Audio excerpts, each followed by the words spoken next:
My name is Clara Martinez. I'm 52 years old, and a single text message ended 3 years of my life, or maybe it saved me. It came at 9:42 p.m. on a Tuesday, right after I'd washed the dinner dishes and was folding a towel I didn't realize was his. My phone buzzed. A message from Mark. You'll never do better than me.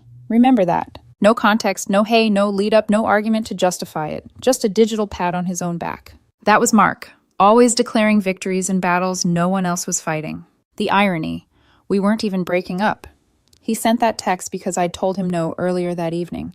Not about something deep or romantic, no, it was about a truck loan. He wanted me to co-sign for a luxury pickup he couldn't afford. His reasoning, I need it for business. Mark worked in consulting, which from what I could tell, mostly involved talking loudly on Bluetooth and occasionally sending invoices that were stuck in processing. When I told him he already had a perfectly good car, his tone shifted from charming to cruel in 5 seconds flat. You don't believe in me. You're supposed to be my partner. If you really loved me, you'd help me level up. It wasn't the first time he'd weaponized love, and I was so tired of being held hostage by his moods, every no turning into proof that I didn't care enough. So this time, instead of explaining, defending, or softening, I simply said, no, Mark, I won't sign. His eyes narrowed. The air grew thick. He left my place without saying goodbye, slamming the door. Just enough to shake the picture frame I'd hung last week, the one of the ocean at dusk, calm and endless. A few hours later came that text, the one that wasn't really about a truck or love or loyalty. It was a declaration of war. You'll never do better than me. Remember that. I remember staring at it for a long moment. Then I did something new, something radical. I did nothing. No reply, no call, no emotional essay defending myself. I just set the phone down, poured myself a glass of wine, and sat by the open window. Outside, the night hummed softly. Somewhere, a neighbor's dog barked. The city kept breathing, indifferent to our little dramas. For years, I'd danced to the rhythm of Mark's highs and lows, apologizing when he pouted, reassuring when he lashed out, laughing when he insulted me under the guise of jokes. I'd convinced myself that was love, a constant negotiation between peace and panic. But that night I didn't chase. I let the silence expand until it filled the whole apartment. The next morning I woke up feeling strange, lighter. I brewed my coffee, scrolled through emails, and realized I hadn't thought about what he would think once. By noon I got another message. Wow. Ignoring me now. Real mature. Then another. I was testing you. You failed. And another. This is why people say you're cold. He wanted a reaction. Any reaction. Instead, I put my phone on silent and went to work. It's funny how quickly peace can become addictive. At lunch, my coworker Jenny noticed I was smiling for no reason. Good morning text from Mr. Perfect, she teased. Nope, I said. Just enjoying my food while it's still warm. By day 3, the silence had him unraveling. I could almost hear the impatience in his texts alternating between love bombs and insults. I miss you. You're seriously throwing away 3 years. Fine, go be lonely. I'm meeting someone new tonight. That last one made me laugh. He thought jealousy still worked. That evening, I lit a candle, put on soft music, and cooked pasta for one. I didn't scroll, didn't check if he posted anything. I just sat down, took the first bite, and realized it tasted like freedom. At 10:30 p.m., a knock on my door. I knew before I even looked it was him. Mark stood there holding a half-empty bottle of whiskey and a storm behind his eyes. You're seriously not going to talk to me, he slurred. Talk about what, us? You just disappear like you don't care. I'm right here, I said calmly. You disappeared a long time ago, Mark. You just didn't notice. His face twisted. You're punishing me. No, I'm just not playing. He stepped closer, that mix of arrogance and desperation I knew too well. You think you'll find better, he whispered. You won't. I smiled softly. Maybe not, but I'll find peace. He blinked like the word was foreign to him. Then he turned, muttering something about cold women, and stumbled down the hall. The door clicked shut behind him. I leaned against it, heart racing, but not from fear, from relief. Because deep down I realized something. The opposite of love isn't hate, it's silence. And silence was the one thing Mark couldn't handle. I looked out my window again. The candle still flickered steady and calm. The air smelled faintly of lavender and wine. It was the first night in years I didn't feel the need to explain myself to anyone. That text had meant to hurt me. Instead, it freed me. What he didn't know was that this quiet, deliberate nothing would be the beginning of the end for him. Because the more I stopped responding, the louder his chaos would get. and I was finally ready to let it echo without me. The first 3 days of silence felt like standing in sunlight after living too long underground. Every time my phone buzzed, I didn't flinch anymore. I didn't rush to check what he'd written or wonder if I'd somehow been cruel for saying no. I just let the notifications pile up like fallen leaves outside a door I no longer opened. By day 4, there were 27 unread messages from Mark. Some angry, some pitiful, some carefully phrased to sound logical. "This is childish, Clara. You owe me at least a conversation. I'm seeing Tina from the gym tonight. Thought you should know." He wanted to trigger the old me, the one who would ask, "Who's Tina?" or "Can we please talk?" But that woman was gone. Instead, I muted him and went back to my yoga class for the first time in months. The instructor looked surprised to see me. "Long time no see," she said softly. "I've been busy losing arguments that didn't matter," I replied, half joking. I didn't realize how much of myself I'd let erode trying to keep a man who only felt powerful when I felt small. Later that week, Jenny dragged me to brunch. She ordered mimosas, I ordered quiet. She tilted her head, studying me. "You look different. Older, no. Lighter. Like you've been crying, but it worked." We laughed, and for a moment I forgot that a few weeks ago I'd been walking on eggshells. Now I was barefoot on grass. That afternoon, as I was watering my balcony plants, another text came through. Then 5 minutes later, "Forget what I said, I just miss you." And then, "Please don't ignore me, it's cruel." I didn't answer. Not because I wanted to punish him, but because I'd finally understood something vital.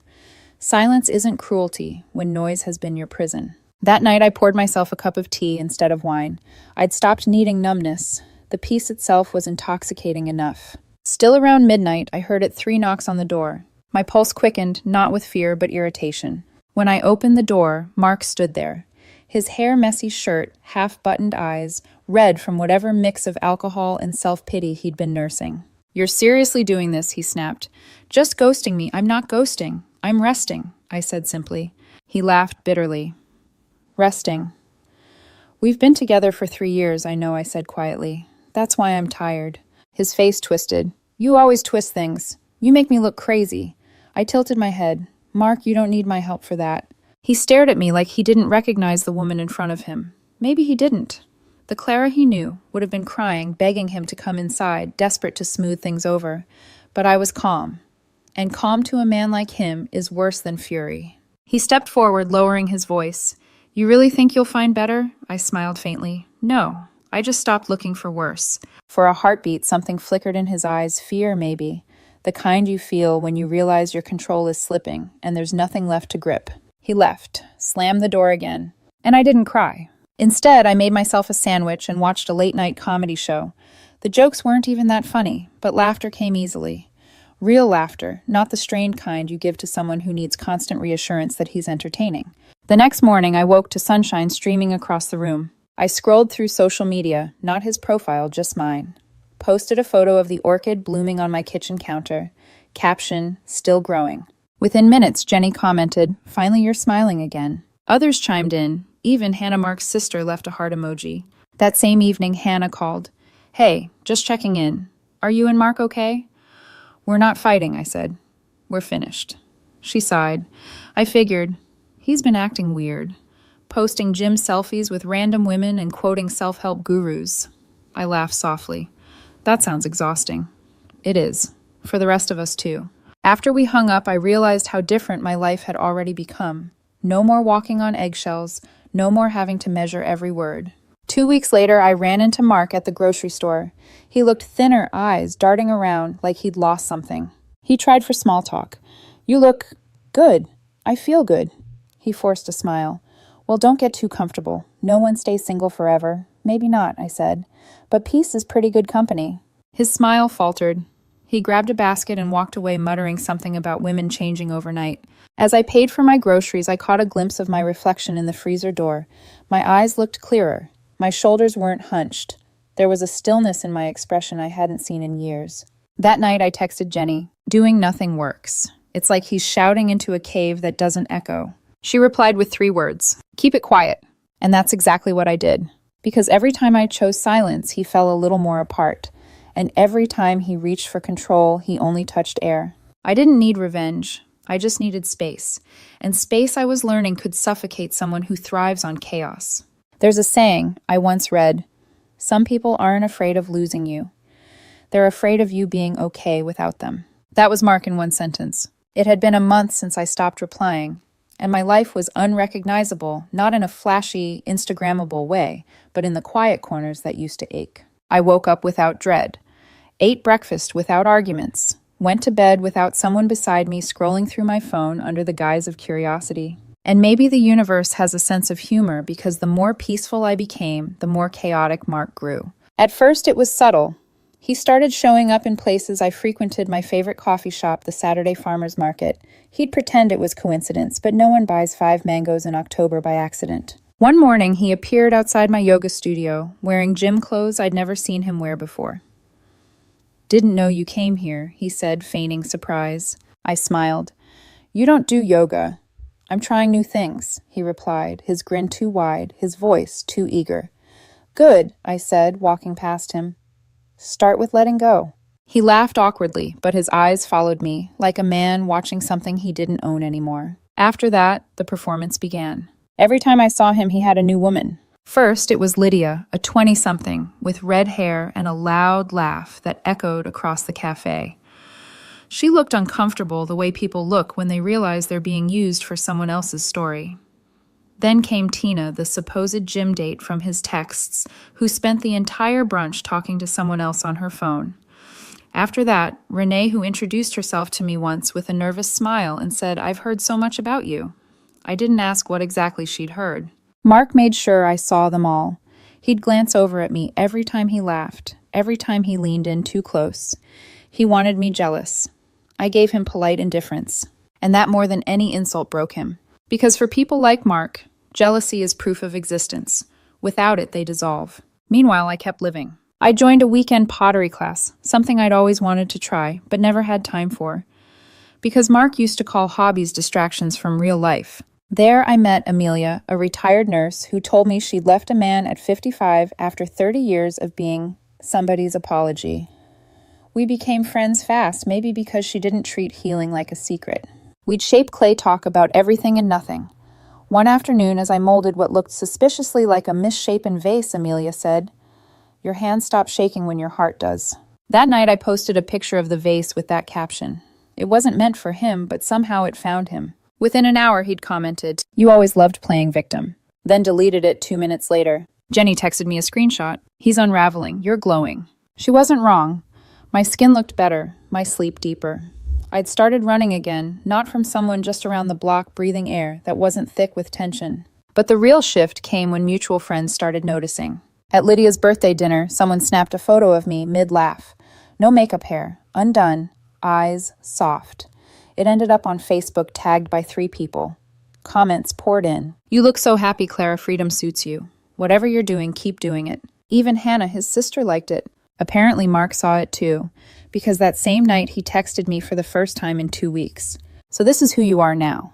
Showing off for attention. I stared at the message for a long moment, then simply deleted it. By morning, he'd posted a long, vague status about fake people who move on too fast. His friends commented with sympathy emojis. It was also predictable and strangely sad. There was a time I would have defended myself, written some long explanation about how I wasn't trying to show off, but not anymore. I owed him nothing. Instead, I spent that day planting herbs on my balcony, basil, mint, rosemary, the kind of quiet life he once mocked as boring. The sun was warm, the air smelled green, my hands were dirty, and I felt clean. That evening, while I watered the plants, I noticed movement on the street below. Mark. He was standing by his car, pretending to check his phone, looking up every few seconds toward my apartment. He didn't see me behind the curtain. For a moment, I just watched him, this man, who used to fill every corner of my life, now reduced to pacing on a sidewalk he used to own. I didn't feel hatred or pity, just a calm, detached awareness that I'd finally escaped the orbit of his chaos. When I turned away, I caught my reflection in the window, my eyes steady, my expression unreadable. That night, I wrote in my journal, "Happiness isn't revenge, but it looks a lot like it when someone built their ego on your misery." And I realized something else. I wasn't trying to prove him wrong anymore. I was just proving myself real. It's strange when the people who used to call you part of the family start reaching out after you've left the one person who tied you to them. 2 months after the breakup, that wasn't a breakup, I got a text from Hannah, Mark's sister. "Mom asked if you're coming to Sunday dinner. She misses you." I stared at the message for a minute, torn between amusement and disbelief. Mark hadn't told them we were over. Of course he hadn't. That would mean admitting someone had walked away from him. I replied. I think Mark forgot to mention it, but we're no longer together. She sent back 3 dots. Then finally, that explains a lot. We ended up on the phone that evening. Clara, he's been insufferable, she admitted, whispering like she was betraying her own blood, bragging one day, sulking the next. He said you were just on a break. I think the break's permanent, I said. Good, she sighed. Mom's tired of pretending to understand his moods. Honestly, we all are. Her tone softened. We really liked you, Clara. You balanced him. He's not easy. I noticed, I said, half laughing. After the call, I felt an odd kind of sadness. For them. For the people who had learned to orbit his chaos too. Because being with Mark wasn't just hard on me, it was hard on anyone who loved him. That week, Hannah's mother, Mrs. Bryant, called as well. Dear, are you eating properly? You always look so pale after his tantrums. Yes, I chuckled. I'm doing fine now. Well, that's good. He's not. That pause, that delicate knot. Apparently, Mark had a new girlfriend, Sophie, mid-30s, an aspiring influencer who tagged him in every post. My phone lit up with screenshots from mutual friends. There he was, in staged photos, sipping champagne, kissing her cheek, standing beside rented cars, and captioning everything with leveling up. I couldn't help but laugh. When we were together, he'd once told me, people who post about happiness are lying. Now here he was curating lies one filter at a time. Still, what struck me most weren't his posts. It was the comments. Under one photo, his mother had written, "Where's the family dinner photos?" and then nothing, deleted within minutes. It was a small digital slip, but it said everything. Even his family could see through the performance. A few nights later, Hannah texted again. Mom made your lemon chicken recipe tonight. Dad said it's better than Mark's new girlfriend's cooking. We all miss you. I smiled at that, not out of pride, but peace. Because for so long, I'd thought leaving him meant losing everyone connected to him. Instead, they'd quietly taken a side. Not because I was perfect, but because peace once witnessed speaks for itself. Meanwhile, I kept my distance. No gloating, no posts, no cryptic quotes, just life quietly moving forward. One Saturday, I went to a neighborhood art fair, the kind of event Mark used to hate because it's just people pretending they understand overpriced junk. I bought a small watercolor painting, soft blues and grays, waves dissolving into mist. It reminded me of the first picture frame he'd slammed the door on. That evening, I hung it by my bed. The brushstrokes looked like freedom. And then the next morning, another text. From Hannah again. He's furious. He saw you at the fair yesterday. How I asked. Sophie posted a picture of you in the background of their date selfie. I opened the link. There I was, blurred, holding my painting sunlight on my face.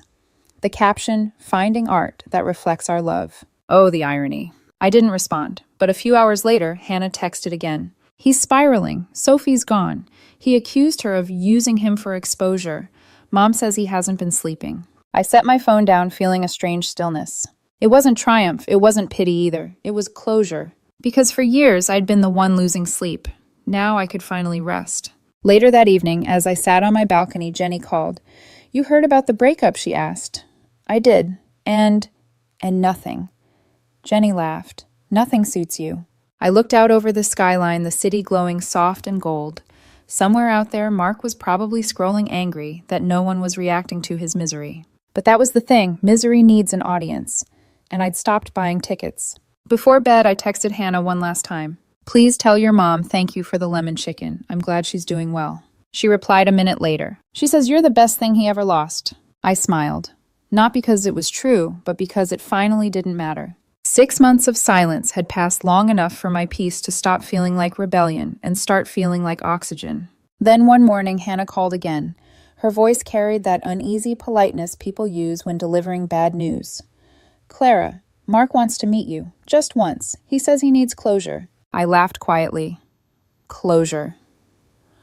From what he says, he can't move on until he understands what happened. What happened, I said slowly, is that I stopped playing his games. Still, curiosity has its gravity. Part of me, the one that still loved a clean ending, wanted to hear what excuse he'd rehearsed this time, so I agreed. We met at a Starbucks downtown. The air smelled like cinnamon and new beginnings. He was already there when I arrived, sitting at a corner table, hair freshly trimmed, a shirt I'd once picked for him because it brought out the green in his eyes. He'd kept it. Clara, Mark. We said each other's names like strangers trying to remember how they used to fit. He smiled too easily. You look good. Healthier. I am, I said. He nodded. Yeah, I can tell. There was a long pause. He looked down at his untouched coffee, then back at me with a practiced vulnerability. We were good together, weren't we? I tilted my head, studying him. The man who once claimed emotions were a waste of time, now trying to look poetic in bad lighting. No, Mark. We were dramatic together. Not the same thing. He frowned as if I'd just ruined his opening line. 3 years doesn't mean anything to you. It means I learned what I don't want. And what's that exhaustion disguised as passion? He leaned back, laughing softly, a rehearsed, patronizing sound. You've changed. No, I said. I just stopped mistaking manipulation for communication. His jaw tightened. You're cold. Everyone says so. Everyone. My friends. Hannah. Funny. Hannah brought me lemon chicken last week.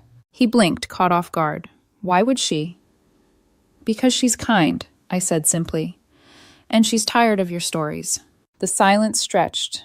The cafe's chatter hummed around us, cups clinking, espresso machines hissing. Then he leaned forward, lowering his voice. You know I did love you. I nodded. And I believe you. But love without respect just feels like ownership. Something flickered in his expression. Anger or shame, pretending to be anger.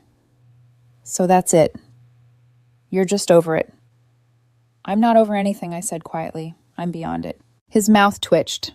You make it sound like I'm a bad person. I shrugged. You're not bad, Mark. You're just heavy. For a second, I saw the cracks. The same look he'd get when he realized he couldn't provoke me anymore, that confused, cornered panic of someone losing control. He reached across the table, grabbed my hand. I miss you, Clara. I let his fingers rest there for a heartbeat before I pulled away. You miss control. That's different. His voice rose. You think you're better than me now? No, I said softly. I think I'm finally myself. He stared at me, something wild behind his calm. You'll regret this when you're old and alone. I already was old and alone, I said. Just happened to have company. That's when it happened, a flash of the old Mark, the one who hated losing. He grabbed his cup-iced latte extra caramel and threw it across the table. It splashed cold across my sleeve, dotted the floor. The cafe went silent. A barista gasped. Mark froze, like even he couldn't believe he'd done it. She provoked me, he stammered. The barista, barely 20, said firmly, Sir, you need to leave, now. For a moment I thought he'd argue, but then he saw me calm, composed, not giving him the scene he wanted, and his shoulders slumped. He stormed out. I stood there, coffee dripping from my arm, feeling an odd mixture of pity and relief. The barista handed me a stack of napkins. I saw everything she whispered. He's insane. No, I said quietly, wiping the table. He's just loud. I paid for both drinks, tipped double, and walked out into the sunlight. Outside, the air was crisp, sweet with autumn. I could have cried, but I didn't. Instead, I smiled. Because that moment of that explosion of coffee noise and public embarrassment wasn't tragic. It was proof. Proof that I'd done the right thing leaving him. Proof that peace enrages people who profit from chaos. Proof that my calm had become his worst nightmare. As I walked away, I whispered to myself, I used to fear losing him. Turns out peace costs less than love. And for the first time, I believed it completely. After that day in the cafe, Mark vanished. Or at least he thought he had. But men like him never really disappear. They just rebrand their chaos and call it growth. For a while, the quiet unnerved me.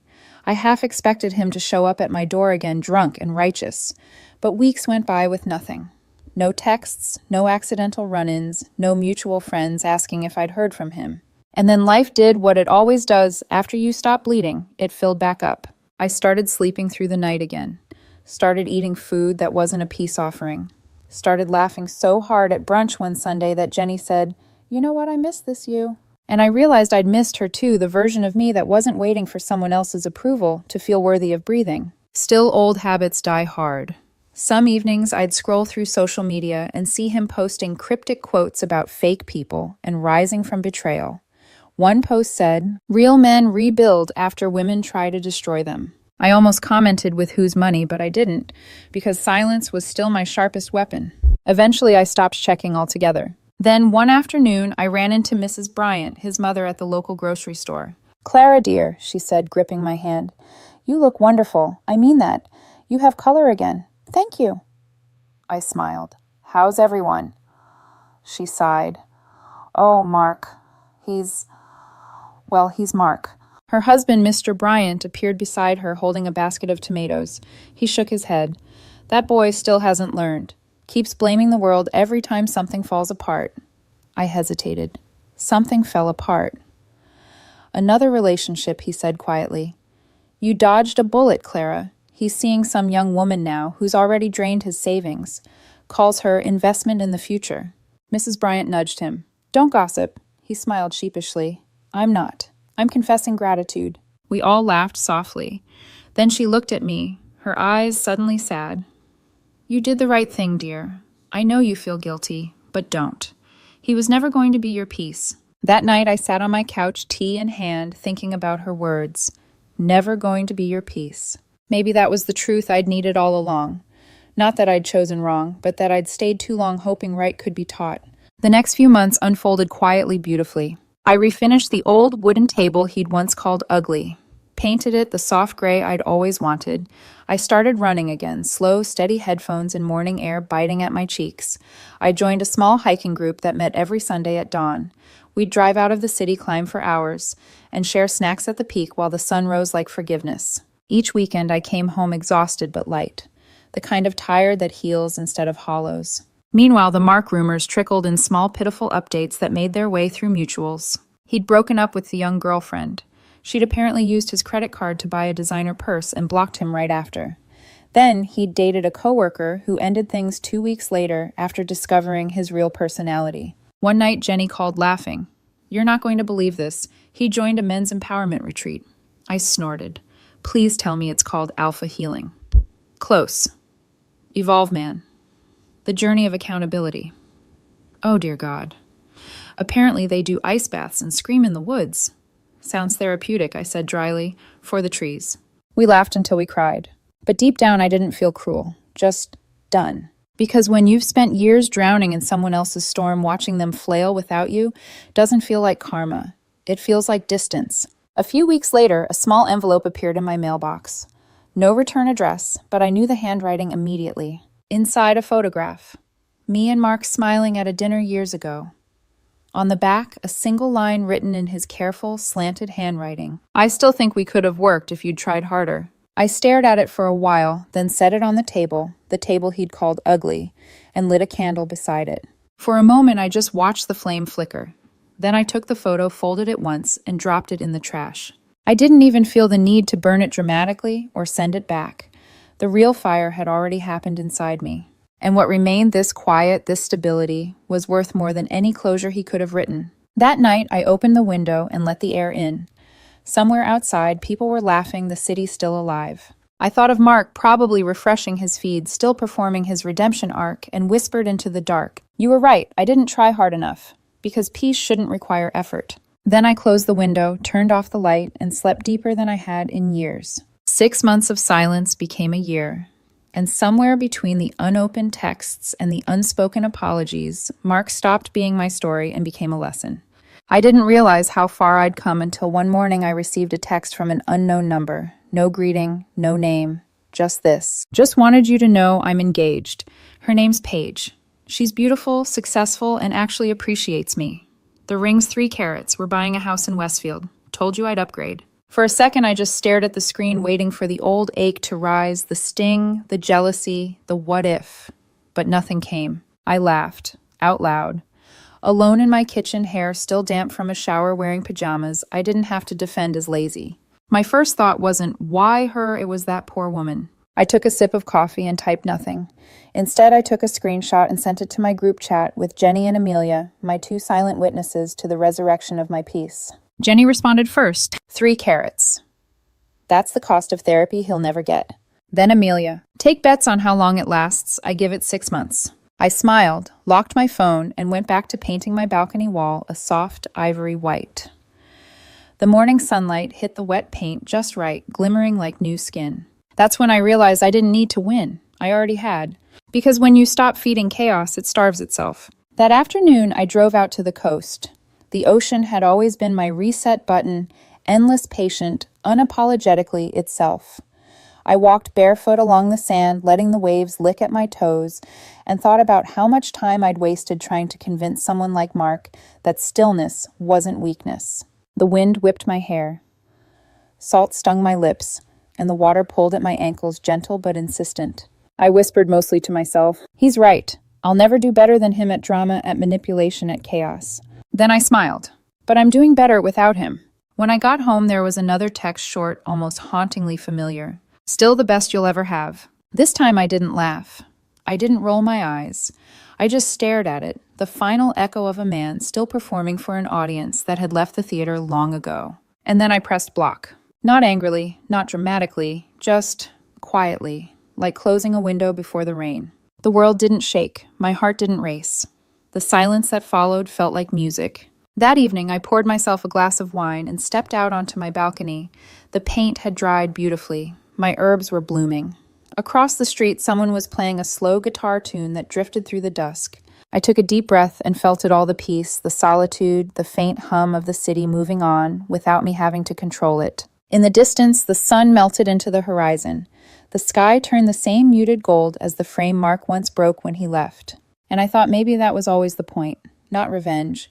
Not proving who's happier, just existing quietly in a life that no longer needs defending. I raised my glass to the fading light and whispered one last truth, not to him, not even to the past, but to myself. Living peacefully isn't revenge, it's freedom. The wind carried it away.